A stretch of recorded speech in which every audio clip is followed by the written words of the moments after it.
Emma was a shy, soft-spoken girl working as a waitress in a bustling cafe. She had big dreams of becoming a public speaker, inspiring others with her words, but her fear of judgment always held her back. Every time she stood in front of a mirror to practice, her voice faltered and her confidence crumbled. One day, an older man named Mr. Collins started visiting the cafe regularly. He always sat at the corner table, the one with an empty chair opposite him. Emma noticed he'd bring a notebook and spend hours scribbling in silence. Curious, Emma finally worked up the courage to ask, "Why do you always sit here alone?"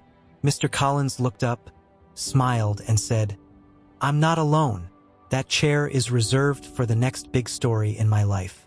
It's waiting to be filled by someone extraordinary." His words lingered in Emma's mind. Every day, she watched as other customers came and went, but Mr. Collins remained with his empty chair, patiently waiting. One evening, the cafe was unusually quiet. Emma, feeling bolder than usual, brought her break-time coffee and sat in the chair across from him.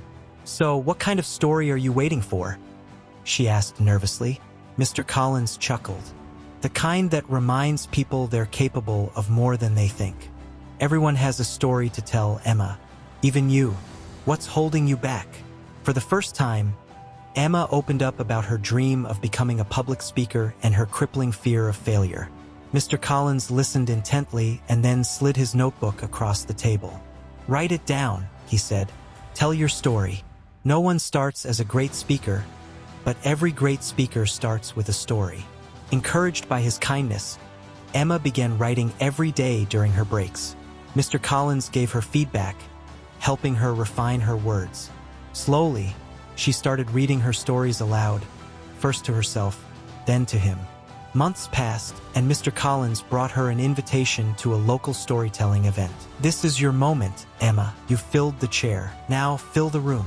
Terrified but determined, Emma stepped onto the stage that night. Her voice trembled at first, but as she spoke, she saw nodding heads, smiles, and even tears in the audience. For the first time, she felt the power of her own words. After her speech, the room erupted into applause.